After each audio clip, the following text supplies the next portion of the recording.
दिव्या दिव्या दीपोत्सार काली कुंडल मोती हार घाल मागुनी नमस्कार.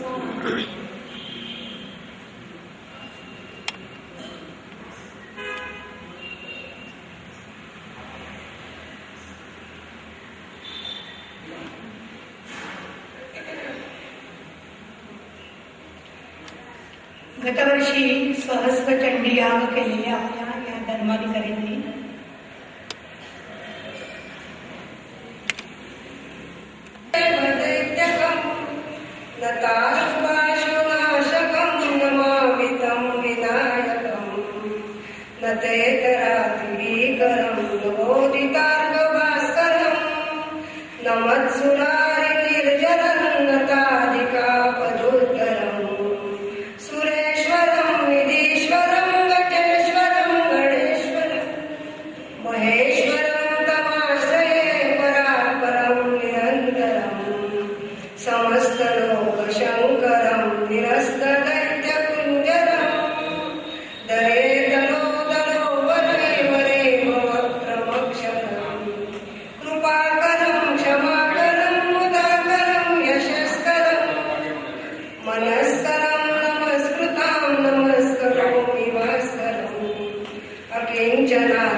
सध्या ते सोनगीर जिल्ह्यात धुळे इथल्या प्रसिद्ध आनंदवन संस्थांचे मठाधिपती असून ते श्री विद्येचे उपासक तसंच परमपूज्य मधुसूदन महाराजांचे परमप्रिय शिष्य.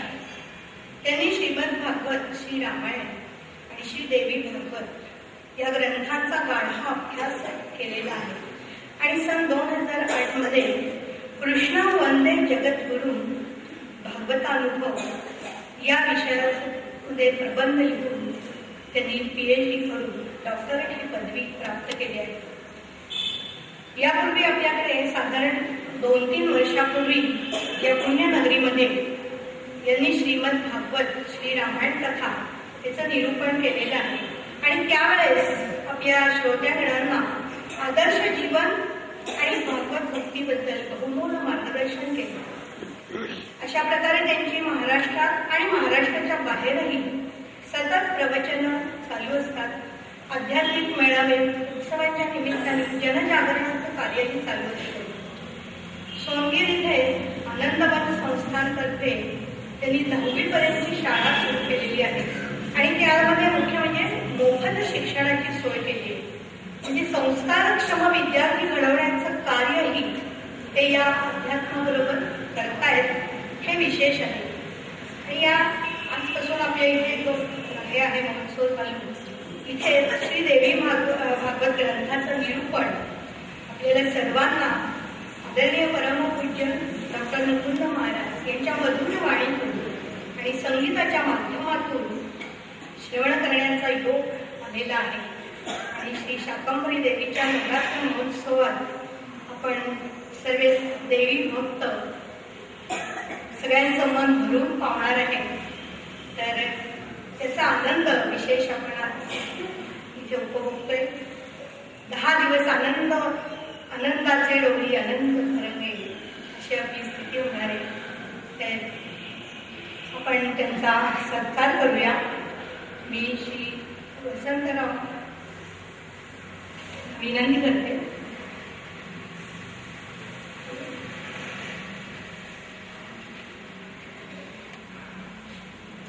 श्री वसंतराव वैशंपायन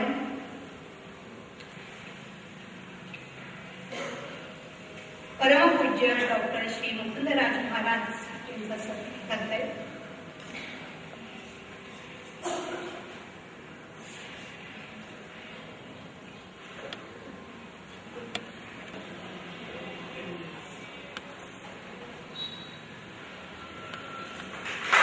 देवी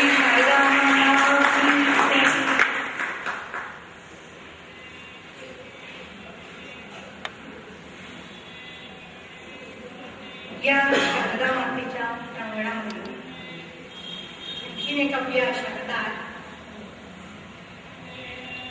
आदरणीय सौ रजनीताई पत्की हे आलेले आहेत. त्यांचा परिचय आपल्याला सगळ्यांना आहे, कारण दरवर्षी आपल्याला त्यांची भेट होते. गेल्या वर्षी सुद्धा फेब्रुवारी 2013 मध्ये सिद्धी गार्डन इथे आपला कार्यक्रम संपन्न झाला होता. इथेही त्यांचं भाषण आपण ऐकलेलं होतं. अनेक मोठ्या कार्यक्रमांमधून त्यांचे अनेक प्रवचन होत असतात. त्यांचा परिचय म्हणजे त्यांनी इंग्रजी विषयातून MA पदवी मिळवलेली आहे. संस्कृत भाषेतून डॉक्टरेट मिळवलेली आहे. त्यांचा प्रबंधाचा विषय होता उपासना इन संस्कृत लिटरेचर.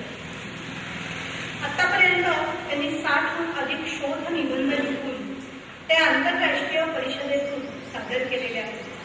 तसंच जवळजवळ 300 लेख मालिकांमधून त्यांचे प्रकाशित झालेले आहेत लेख. 10 पुस्तकं प्रकाशित झालेली आहेत. त्यांच्या 2 निबंधांना प्रथम पुरस्कार मिळालेला आहे. इतरही अनेक विशेष पुरस्कार त्यांना प्राप्त झालेले आहेत. त्या उत्तम प्रवचन करतात हा अनुभव तर आपण घेतलेला आहेच. पण माझं भाग्य एक मी सांगते की एकदा पंढरपूरच्या पायी वारीमध्ये आम्ही दोघी बरोबर होतो. तेव्हा संत तुकारामांच्या एका अभंगावर त्यांनी अभ्यासपूर्ण असं प्रवचन केलं होतं. ते मला ऐकायला मिळालं होतं. तेव्हा मी पहिलंच त्यांचं प्रवचन ऐकलं होतं. त्यामध्ये शेवंतीच्या फुलाबद्दल तुकोबांच्या मनात असणारे जे भाव होते ते रजनीताईंनी अतिशय हळूवार व्यक्त केले होते. तेव्हा ते मला अजूनही मनाला भावतात. आपण रजनीताईंचा सत्कार करूया.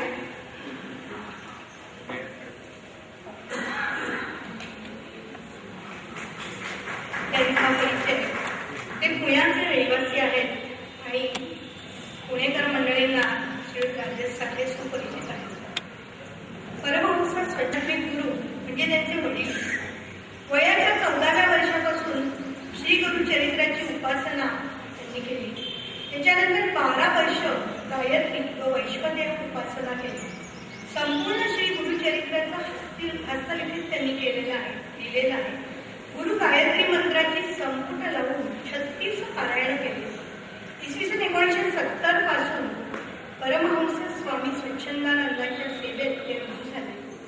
तर 1980 मध्ये त्यांना गायत्री स्तोत्राची दीक्षा प्राप्त झाली. अन्नपूर्णा स्तोत्र, श्री गुरुगीता, श्री सूक्त, श्री दत्तात्रयांची दीक्षा, श्रीमद भागवत, श्री देवी भागवत या विषयांवर अनेक ठिकाणी त्यांची प्रवचनं होत असतात. जगात देव आहे, तो दिसतो, तो बोलतो, त्याचा प्रत्यक्ष अनुभव त्यांनी घेतलेला आहे. हे या कालामधलं विशेष आहे. गेल्या वर्षी शुकताल येथे त्यांनी श्रीमद भागवत ग्रंथाचं निरूपण केलं होतं. अतिशय रसाळ वाणीमध्ये आणि ओघवतं असं. त्याचं श्रवण करण्याचा मला योग आला होता, असं भाग्य होतं. आणि मला विशेषत्वानं जाणवलं की त्यांची माता गायत्री देवीवर असणारी नितांत श्रद्धा, त्या श्रद्धेने मी भारावून गेले. आपण त्यांचा केलेला आहे.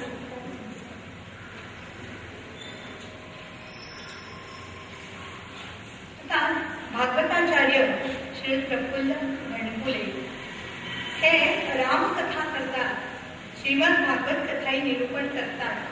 त्यांचं वक्तृत्व माझा अजून योग आलेला नाही प्रत्यक्ष ऐकण्याचा, पण उत्तमच असणार यात काही संदेह नाही. आपण त्यांचं स्वागत करूया. तसंच या सहस्रजन्मी करणाऱ्या पुण्यामधल्या आपल्या ज्येष्ठ पुरोहित म्हणजे पुष्पाचे धर्माधिकारी, त्यांनी गेल्या वर्षी आपण त्यांना खूप जवळून पाहिले आणि मला असं जाणवलं, मी गेल्या वर्षी होते त्यावेळेस तिथे, तर प्रत्येक इतकं म्हणजे बारीक सारीक कामाचं त्यांचं नियोजन अतिशय उत्तम होतं. आणि पुण्यातल्या कितीतरी ठिकाणच्या वेगवेगळ्या विभागातल्या महिलांना एकत्र करून त्यांच्याकडनं सगळं अगदी सुरळीत करून घेण्याचं कौशल्य त्यांच्याकडे आहे. आणि कुठेही वरचा स्वर नाही, काही नाही, अतिशय मृदू भाषेमध्ये हास्यमुखाने अशा त्या वावरत असतात आणि सगळं इतकं उत्तम पार पडलेलं होतं. तर त्यांनाही नमस्कार. आता आपल्या या महोत्सवाचं प्रास्ताविक श्री उल्हास विष्णुमठ.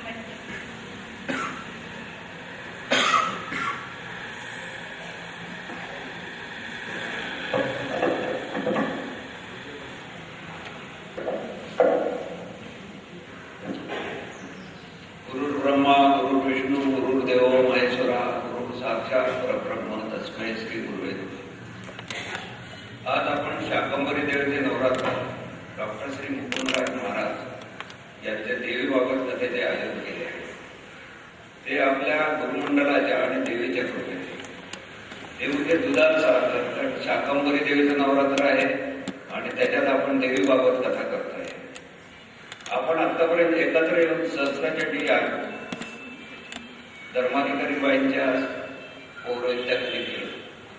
गायत्री आणि ललिता सहस्त्रनाम कुंकुमार्जन आणि पंचवक्रेश्वर पार्थिव चिंतामणी पूजा असे कार्यक्रम केले. भगवती व गुरुमंडळाने ते करून घेतले. करणारे आपण जरी असलो तरी तिची इच्छा असेल तरच आपण ते करू शकतो आणि ती आपल्याकडनं करून घेतली. आपल्या संमेलनात आपल्याला मार्गदर्शन करण्यासाठी मोठे मोठे व्यक्ती येऊन गेले, त्यांचे मी आभार मानतो. पहिले म्हणजे स्वामी गोविंद गिरीराज महाराज म्हणजेच किशोरजी व्यास. मुकुंदराज महाराज तर आपल्या पहिल्या संमेलन म्हणजे सहस्रचंडी याग झाला तेव्हाचे ते अध्यक्ष होते. त्यांचं भाषण मी अजून परत परत परत परत वाचतो, कारण साधकाने कशी साधना करावी ते फार उत्तम रीतीने सांगितलंय. त्याच्यात एक छोटस सांगतो की चंदनाचं त्यांनी उदाहरण दिलं की चंदन इतकी साधना करते, ते जेव्हा 70 वर्ष साधना करते तेव्हा त्याला तो चंदनाचा वास प्राप्त होतो. तसं साधकाने कशी उपासना करतील तसं त्यांना पुढची स्टेज त्यांना प्राप्त होईल. भगवंताचं दर्शन सुद्धा मला त्यांच्या भागवत कथेमध्ये झालंय आणि सगुण आणि निर्गुण असे दोन्ही रूपात मला दर्शन झाले. त्याच्यामुळे मला खूप खूप खूप आनंद होतो. त्यांनी मला पगडी सुद्धा घातली मुकुंदराज महाराजांनी संमेलनात आणि लोक टोप्या घालतात, पण त्यांनी मला पगडी घातल्यामुळे मला इतकं ज्ञान झालं की ते विचारायची सोय केली. तसंच डॉक्टर रवींद्र भट्टवाला मंजूर, गुरु जयरामन त्रिपाठी, कल्याणीताई नामजोशी, डॉक्टर रजनीताई मक्की, गुरु राजेश साठे वगैरे ते अमूल्य मार्गदर्शन आपल्या सर्वांना झालेलं आहे. सकाळ आणि संध्याकाळच्या सत्रात हा देवी मागोसाचा कार्यक्रम होईल. आज दुपारी 2 ते 4 वेळा निर्मल वैद्य मंडळाचा भजनाचा लाभ आपल्याला मिळणार आहे. कार्यक्रमाचा खर्च खूप असल्यामुळे देणग्या द्याव्याची विनंती. शेवटच्या दिवशी महाप्रसादाची व्यवस्था केलेली आहे, त्यासाठी अन्नदानासाठी देणगी देऊन पुण्यपदरात पडली आहे. आणि काही काही गोष्टी मला सांगायच्या वाटतात की श्रीविद्या म्हणजे नुसतं श्रीयंत्र नाहीये, तर त्याची उपासना पण आहे. तर श्रीविद्या म्हणून लोक काय करतात, लक्ष्मी यंत्र म्हणून श्रीयंत्र घरात आणतात. आणि मी जिथे जिथे जातोय तिथे तुम्हाला असं जाणवलंय की श्रीयंत्र हे चुकीचं आपल्या घरात येत आहे. तर ते ज्याला माहिती आहे अशा माणसाला घेऊन जा आणि मग ते श्रीयंत्र घरात आणा. कोणाला काही शंका असल्या तर मला अवश्य विचारा, मी तुमच्याबरोबर येईन, तुमचं आहे ते बरोबर आहे का नाही ते सांगेन. आणि त्याच्यात माझा श्रीविद्यामध्ये माझी पूर्ण दीक्षा झालेली आहे. ज्यांना गुरुमंत्र वगैरे किंवा काय चर्चा करायची असेल त्यांनी माझ्याशी चर्चा करावी. तुमच्या भाग्यात असेल तर तुम्हाला मंत्र दीक्षा मिळू शकेल. आता मी फार वेळ काही घेत नाही. पहिलं मी सर्वांना विनंती करतो की सगळ्यांनी आपापले मोबाईल स्विच ऑफ करा. कारण मोबाईल वाजला की सगळ्यांचं लक्ष डायव्हर्ट होतं आणि लोकांनाही त्रास होतो. आणि ज्यांच्या व्हायब्रेटरवर मोबाईल असतील त्यांनी ते मोबाईल कॉल आला तर लोक तिथेच बसून कॉल घेतात. तर कृपया त्यांनी कॉल बाहेर ठेवून घ्यावा, म्हणजे बाकी त्यांना त्रास नाही होणार.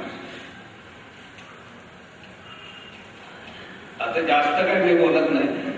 आपल्या याला पहिल्यांदा मी महाराजांची माफी मागतो की आपला कार्यक्रम 9:30ला सुरू होणार होता, जो उशिरा सुरू झाला. त्याच्याबद्दल महाराजांनी आम्हाला माफ करावं. आणि जे काही चाललं आहे ते भगवतीच्या कृपेने आणि त्याचा सर्वांनी लाभ घ्यावा. आणखी ज्यांना आवड आहे त्यांनी सर्वांनी याच्यात सहभागी व्हावं ही विनंती करतो. आणि ते 4 शब्द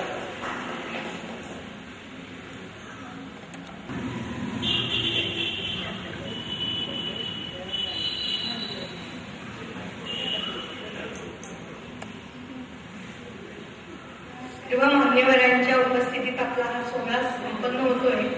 तर सन्माननीय जे अतिथी आलेले त्यांच्यापैकी आदरणीय रजनीताई पत्की यांना मी विनंती करते की त्यांनी 5 मिनिटं आपल्याला काही मार्गदर्शन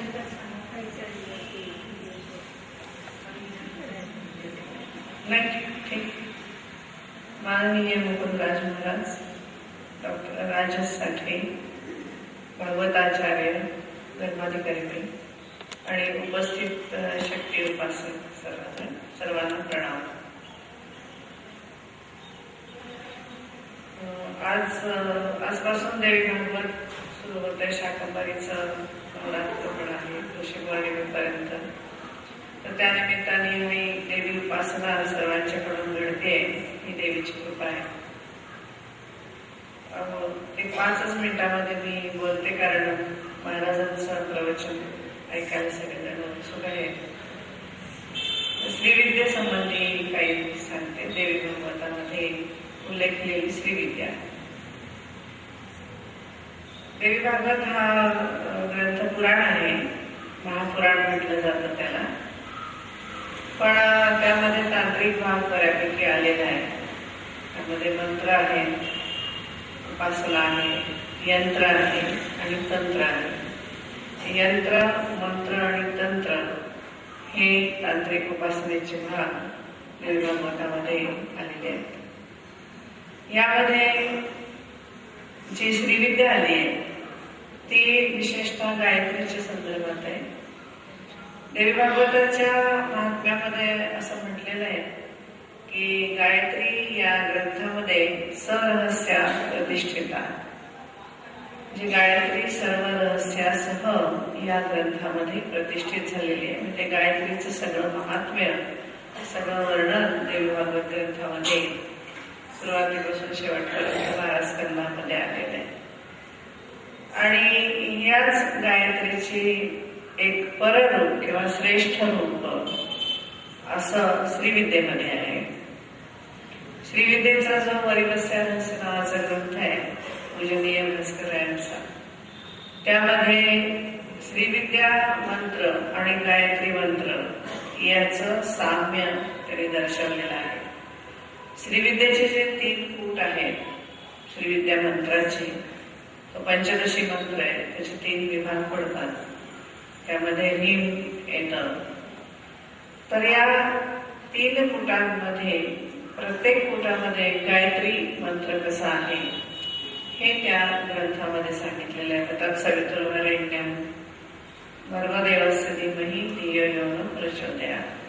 हे 3 चरण गायत्रीचे पण गायत्री चतुष्पाद पण आहे. चौथा चरण देवी भागवतातही दिलेला आहे आणि परिवत्सरहस्यामध्ये पण दिलेला आहे. तर तो चौथा चरण तो मध्ये येतो आणि 3 फुटामध्ये 3 वेळा गायत्री मंत्र येतो. असं त्यामध्ये सगळं उलगडून दाखवलेलं आहे. म्हणजे त्याचं सर्व लक्षार्थ आहे, शब्दार्थ आहे, रहस्यार्थ आहे, संप्रदायार्थ आहे, सगळे अर्थ त्यामध्ये दिलेले आहेत. तसं देवी भागवतामध्ये गायत्रीची उपासना दिलेली आहे. 3 संध्या, प्रातःसंध्या, माध्यान्ह संध्या आणि सायं संध्या. आणि ऋग्वेदामध्ये गायत्रीचं रूप, यजुर्वेदामधलं गायत्रीचं रूप, सामवेदामधलं गायत्रीचं रूप, अशी गायत्रीची रूपं पण दिलेली आहेत. आणि ह्याचं साम्य पूर्ण श्रीविद्येशी जमतं आहे असं आपल्याला दिसून येतं. तसंच देवी भागवतामध्ये जे देवीचं सगळं रूप आहे ते त्रिपुरा सुंदरीशी जुळतं आहे. ती शिवरूप मंचकावरती बसलेली आहे. त्यामध्ये तिच्या ज्या सख्या आहेत त्या ह्रीम वेद महा हा मंत्र म्हणतात. आजूबाजूचे पक्षी सुद्धा ह्रीम या मंत्राने तिची उपासना करतात. आणि तिच्या अंगावरचे दागिने, तिच्या हातामधली शस्त्र, तिचा रंग, हे सगळं त्रिपुर सुंदरीशी भेटत होतं असं आहे. त्यामुळे सगुण रूप जे देवी गायत्रीचं, त्रिपुर सुंदरीचं जे तांत्रिक ग्रंथामध्ये आहे तेच देवी भागवतामध्ये आहे. देवीचं राहण्याचं ठिकाण हे मणिद्वीप जे सांगितलेलं आहे ते पण देवी भागवतामध्येही आहे आणि त्रिपुर सुंदरीच्या स्तोत्रांच्या मध्ये पण आहे. शंकराचार्यांनी पण त्यांचं वर्णन केलेलं आहे सौंदर्यलहरीमध्ये. तर या मणिद्वीपाचं जे वर्णन आहे तिच्या सख्यांचं, अनंग कुसुमा, अनंग मेखला, ह्या सगळ्या ज्या सख्या आहेत तिच्या, अनंग मदना तुरा, अनंग मदना वगैरे सख्या आहेत देवीच्या, यांची नावं देवी भागवतामध्ये पण आहेत आणि ललिता सहस्रनाममध्ये किंवा परिवत्सरहस्यामध्ये किंवा ज्या योगिनी श्रीयंत्रामधल्या सांगितलेल्या आहेत त्याच्यामध्ये पण ही देवीची नावं आहेत. आपल्याला अनेक साम्य स्थळ दाखवता येतील की जी श्रीविद्या त्या ठिकाणी येते. वेगळे पण एवढं आहे त्यामध्ये की देवी भागवत हे पुराण असल्यामुळे त्यामध्ये तीर्थयात्रांचं महत्व सांगितलेलं आहे. 108 तीर्थस्थानं देवीची सांगितलेली आहेत आणि काही व्रत सांगितलेले आहेत की ज्यामध्ये तृतीया व्रत आहे, हे नवरात्राचं, तिन्ही नवरात्र जे आहे त्याचं व्रत आहे. अशी पुष्कळ व्रत देवी भागवतामध्ये सांगितलेली. तर देवी भागवताचा उत्तरार्धामध्ये या उपासना आलेल्या आहेत सगळ्या. त्याच्यामध्ये दशमहाविद्या आहेत ते श्रीविद्येमध्ये. देवी भागवतामध्ये पण या सगळ्या देवींचा उल्लेख आपल्याला आढळतो. सगळ्या महाविद्या त्याच्यामध्ये कव्हर होतात देवी भागवतामध्ये. असे अनेक साम्यस्थळ किंवा देवीचे जे स्तोत्र आहेत त्या स्तोत्रामध्ये सगळं तांत्रिक ग्रंथामधल्या स्तुती तिची जी आहे ती त्याच्यामध्ये साम्य आहे. त्याचं देवी भागवतामध्ये आपल्याला अशी अनेक स्थळं दिसून येतात की ज्यामधून आपल्याला देवी भागवतामध्ये श्रीविद्या सांगितली आहे असं म्हणता येतं. विशेषतः गायत्रीच्या संदर्भामध्ये जास्त, कारण गायत्रीचं पररूप देवी भागवतामध्ये सांगितलेलं आहे आणि तेच पररूप श्रीविद्येमध्ये सांगितलेलं आहे. त्यामुळे गायत्री या अर्थी जर आपण भगवतीकडे पाहिलं तर आपण श्रीविद्येची उपासना केल्यासारखं होईल. थोडक्यामध्ये असं म्हणता येईल की पौराणिक पुराणांचा अभ्यास करणाऱ्या सर्वांना श्रीविद्येची उपासना अशा प्रकारे करता येईल. थोडंसं त्याला वैदिक रूप आहे, थोडंसं पौराणिक रूप आहे आणि तांत्रिक असं तिन्हीचं मिश्रण त्यामध्ये दिसून येतं. आणि विशेष गोष्ट देवी भागवतामध्ये असं सांगितलं की सर्वे शाक्ता हा ब्राह्मण हा प्रोक्ता. सगळे शाक्त हे ब्राह्मण आहेत त्यामुळे त्यांना गायत्रीचा अभ्यास करता येतो असं त्याच्यामध्ये श्लोक आहे देवी भागवतामध्ये. तो विशेष वाटतो मला, गायत्रीच्या संदर्भातच आहे तो. आणि गायत्री मंत्राचा अधिकार फक्त द्विजांना असतो, पूज्य होते त्यांना असतो. स्त्रिया आणि इतर लोक करू शकत नाहीत असे आपले समजूत आहे, पण देव भागवतांनी ही उपासना सगळ्यांना खुली केलेली आहे आणि जे शक्ती उपासक आहेत ते सगळे ब्राह्मण आहेत असं त्यामध्ये विशेष एक सांगितलेलं. असं आपल्याला पुष्कळ माहिती देता येईल आणखी, पण वेळेच्या आपल्याला थोडी मर्यादा आहे, त्यामुळे मी इथेच थांबते. मला बोलण्याची संधी दिली याबद्दल धन्यवाद. हरिओम.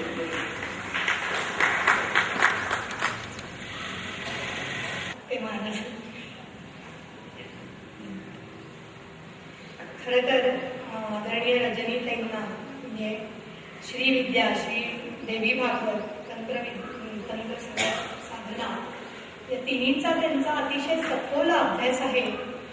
अतिशय थोड्या वेळात त्यांनी आपल्याला त्याचं सार सगळं सांगितलं आणि या भागवतापूर्वी त्यांनी हे सगळं सांगितल्यामुळे आपल्याला एक दृष्टिकोन मिळाला की श्री देवी भागवत, श्री विद्या आणि इतर काही तंत्र साधना करावी लागते.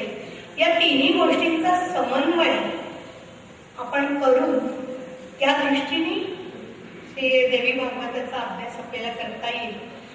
गेल्या वर्षीच्या समारंभामध्ये ज्या स्मरणिका निघाल्या होत्या त्यात रजनीताईंचे बरेच 2-3 लेख होते आणि त्याच्यातून सुद्धा त्यांनी सखोल माहिती त्यात दिलेली होती. तर रजनीताई धन्यवाद, छान आपण सांगितलं. आता आपण आदरणीय कृष्ण उर्फ श्री राजेश साठे यांना विनंती करते, त्यांनी काही मार्गदर्शन.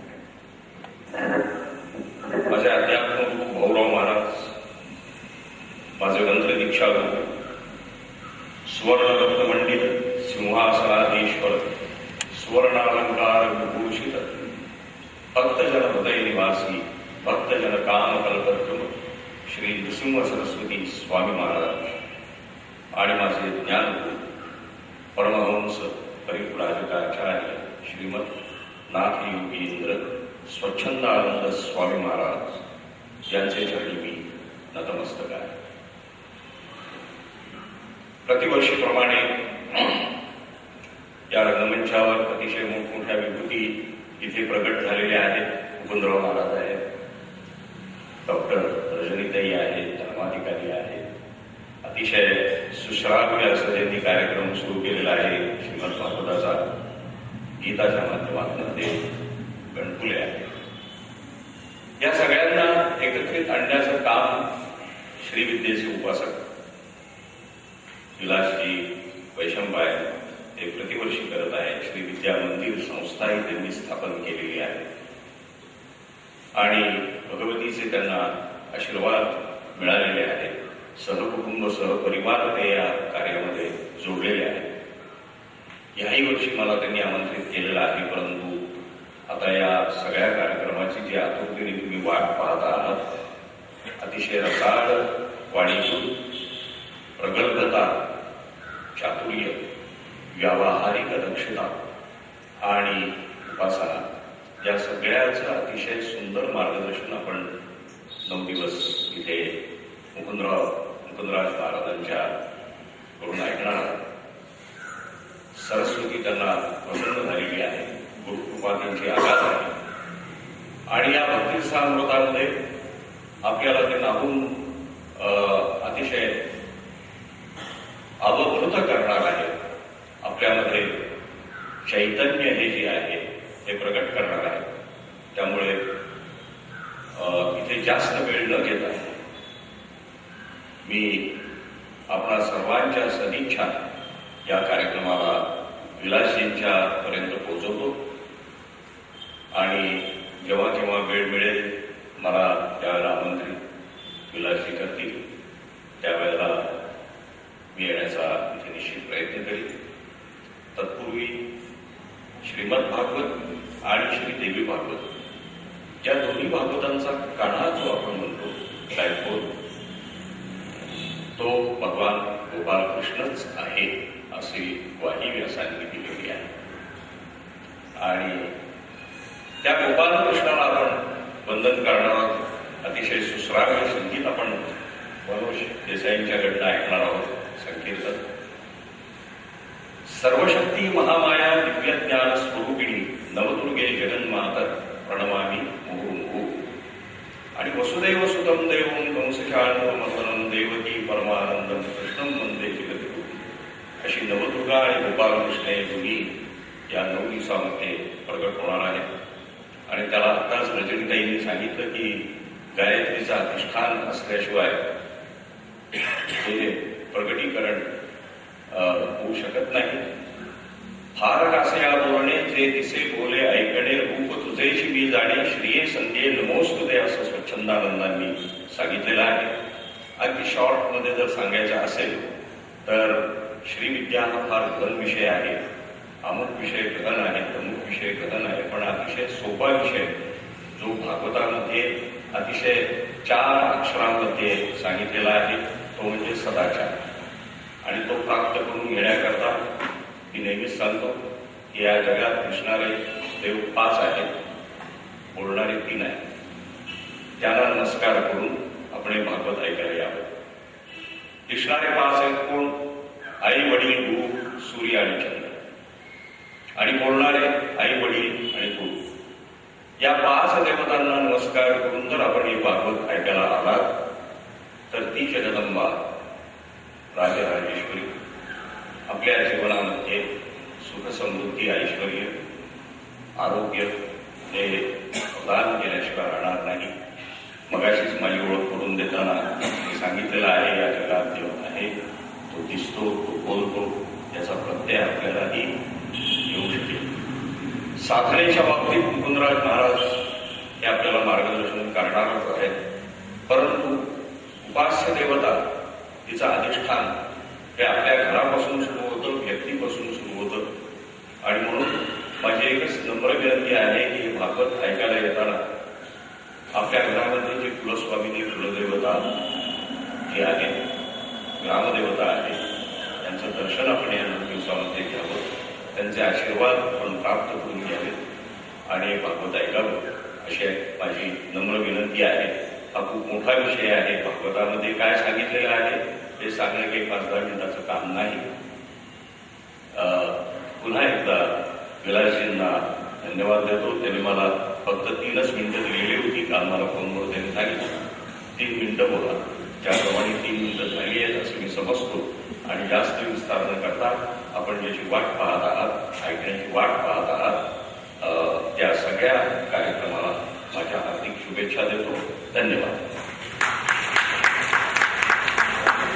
सदाचार याला अगदी मोलाचं त्यांनी मार्गदर्शन केलं की 4 अक्षरी शब्द महत्वाचा आपल्या आचरण म्हणजे दैनंदिन जीवनातला तो आहे. आणि गायत्री मातेच्या अधिष्ठान त्याच्यावर देवी भागवताचं आपलं इथे निरूपण होणार आहे. हा समारंभ महोत्सव संपन्न होणार आहे आणि त्याला शुभ आशीर्वाद शुभेच्छा आदरणीय म्हणजे सगळ्यांनी दिलेले आहेत. आणि मला गेले 3-4 वर्ष नेहमीच जाणवतं की आपले श्री विलास वैशंपायन आणि त्यांचे सर्व कुटुंबीय अतिशय नम्रपणे शांततेने शांतपणे म्हणजे सहज असा हे सगळे कार्यक्रम संपन्न करत आलेले आहेत. तर त्यांच्या कार्याची दखल आपण घेतली याचाही मला आनंद होतोय. आणि मला असं वाटतं की त्यांचं सगळं सुप्त वैष्णव कुटुंबियांचं आता प्रगट झालेलं आहे. तर त्यांनी जे काही संयोजन ते दरवर्षी अतिशय उत्तम करतात. गेले 3 वर्ष आपण अनुभव घेतलेला आहे. पण त्या संयोजनाला आपलंही सहकार्य हवं म्हणून संयोजकांकडनं मला इथे काही सूचना आपल्याला सांगण्यासाठी दिलेल्या आहेत. तर खरं तर सगळ्या सूचना आपल्याला पाठ आहेत, फक्त एक स्मरण करायचं म्हणून आपण करतोय. तर कृपया राग मागणी, कारण बारीक सारीक गोष्टी असतात पण त्या फार महत्वाच्या असतात. तर त्यांच्या ज्या काही सूचना आल्या त्या मी वाचून दाखवते. कार्यकर्त्यांशिवाय स्टेजवर इतर कोणीही येऊ नये. सभागृहात प्रवेश करताना आपापले मोबाईल फोन पूर्णपणे बंद स्विच ऑफ करावेत किंवा सायलेंट मोडवर ठेवावेत. प्रवचनादरम्यान कोणाचाही मोबाईल वाजणार नाही याची काळजी घ्यावी. काय हे खरं आपल्याला सगळ्यांनाच माहिती आहे, पण अनावधानाने राहून जातं. घाईघाईने आपण निघतो घरातनं आणि स्विच ऑफ करायचा राहतो आणि मग तो व्यत्यय त्याच्यामध्ये आपल्याला सगळ्यांनाच त्रासदायक होतो. सगळेच जण आपल्याकडे बघायला लागतात आणि मग त्या नजरा सुद्धा आपल्याला फार अपमानास्पद वाटतं. अशी वेळ आपल्याला येऊ नये. तसंच आदरणीय श्री महाराज सभागृहात त्यांचं रोज आगमन होईल. बाहेर जातील किंवा कुठेही वावरत असताना त्यांना तिथे येऊन पदस्पर्श करून नमस्कार करू नये अशी त्यांची विनंती आहे. समाप्तीच्या दिवशी सर्वांना तो लाभ होणार आहे. आपल्याला मनपूर्वक त्यांना नमस्कार करता येईल. तसंच व्यासपीठावरती ज्या देवता प्रतिमा मूर्ती जे सगळ्या ठेवलेल्या आहेत, देवी भागवत त्यांचं सगळं अधिष्ठान इथे मांडलेलं आहे. तर ते सगळं व्यवस्थित 10 दिवस राहावं. आणि काय आहे, आपली भावना असते आणि म्हणून महिला वर्गावर जास्त, मी पण महिलाच आहे, तर हळद कुंकू आणून काहीतरी प्रसाद ठेवणं वगैरे असं आपण पूज्य भावानेच ते करायला जातो. पण तिथे जरा अव्यवस्था होते. तर त्यांनी असं म्हटलं की त्या सगळ्या ह्याच्यावरती कुठल्याच देवा प्रतिमा किंवा ह्याच्यावर अक्षता, हळद कुंकू, खडीसाखर, फुटाणे किंवा इतर तत्सम पदार्थ वाहू नयेत. कारण आपल्याला म्हणजे मुंग्या येतात, काही होतं, सांडलं पण होते. तर ती काळजी आपण घेऊयात. तसंच सुरुवातीला रोज श्रीराम जयराम जय जयराम गजर महाराजांकडनं केलं सांगितलं जातं. श्री महाराज ध्यानाचे श्लोक म्हणतात आणि आपल्यापैकी बऱ्याच जणांना ते श्लोक पाठी असतील. तर या सगळ्यामध्ये त्यांनी असं म्हटलं की हे श्लोक श्री महाराजांबरोबर मोठ्याने उच्चारू नयेत, मनातल्या मनात म्हणावेत. तसंच कार्यकर्त्यांच्या सूचनांचं पालन करून श्रीमद देवी भागवताचा हा उपक्रम यशस्वी करण्यासाठी सगळं सहकार्य करायचं आहे. प्रवचनादरम्यान होणाऱ्या भजन व गजरात मुक्त कंठाने व मुक्त हस्ते सहभागी होऊन आनंद वाढवावा. म्हणजे मगाशी 2 मिनिटापूर्वीची जी सूचना सांगितली ते महाराज जेव्हा श्लोक म्हणत असतील तेव्हा आपण म्हणायचे नाही. पण ते जेव्हा आपल्याला गजर करायला सांगतात तेव्हा सामुदायिक गजराचं अतिशय महत्व आहे. त्याचा प्रभाव वाढतो, त्याच्यात वेव्स म्हणतो आपण त्या वाढतात. त्यामुळे काय होतं, कधी कधी कीर्तनात किंवा एरवी सुद्धा आपल्याला सांगितलं जातं म्हणा म्हणा वगैरे, तर खूपदा सांगून सुद्धा काही काही जण म्हणत नाहीत मोठ्याने. तर त्याचा आपण सर्वजण इथे शक्तीचे उपासक देवी भक्त जमलेला आहोत. तर मोठ्याने मुक्त कंठाने जय जयकार करणं, गजर करणं आनंद वाटतो. त्याच्यामुळे आनंद वाढतो. तर तो सहभाग आपण घ्यावा. तसंच माझ्या आता पादत्राणांची सूचना झालेली आहे. कारण सगळेजण पुढे काढून आलेले आहेत. पण तरी नव्याने कोणी येतील तर सभागृहात आपल्याला हे पावित्र्य मांगल्य आपल्याला इथे ठेवायचंय.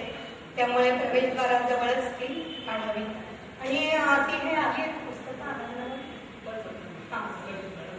बरोबर दुपारच्या सत्रामध्ये भगवती आनंद हे महाराजांचं पुस्तक संस्थांतर्फे जे आहे आनंदवन संस्थांचं काढलेलं, त्याच्यामध्ये भजन, गजर, स्तोत्र जी इथे काही म्हटली जातात त्याचा सगळा संग्रह असा त्या पुस्तकामध्ये आहे. आणि ते श्रद्धामूल्य देऊन आपण अवश्य घेऊ शकता. बाहेर त्या असू शकेल त्याला. तर ती सूचना दुपारच्या सत्रामध्ये आपण लक्षात ठेवावी. तर आपण सगळ्यांच्या आपल्या सर्वांचा एकता श्रीविद्या सेवा मंडळ जरी म्हटलं तरी आपण ते सगळे कुटुंबीय झालेलो आहोत. तर आपला हा महोत्सव आहे, आपली आदिमाता आहे, आपली आदिशक्ती आहे. तिचा हा सगळा सोहळा आपल्या सर्वांच्या सहकार्याने अतिशय उत्तम होईलच याबद्दल काही शंका नाही. आपल्या सगळ्यांचं सहकार्य असणारच आहे. धन्यवाद. आपला हा प्राथमिक जो सुरुवातीचा कार्यक्रम आहे ऑफिसच्या आधी तो आता आपल्याला झालेला आहे. आणि मी आदरणीय महाराजांना विनंती करते की त्यांनी स्थानापर्यंत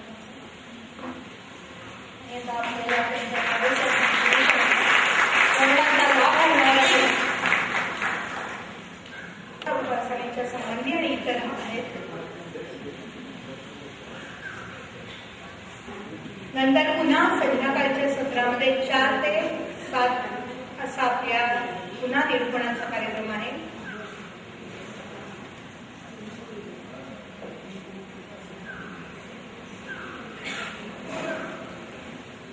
या देवी भागवताची जे संहिता वाचन आहे ते श्री बापू जोशी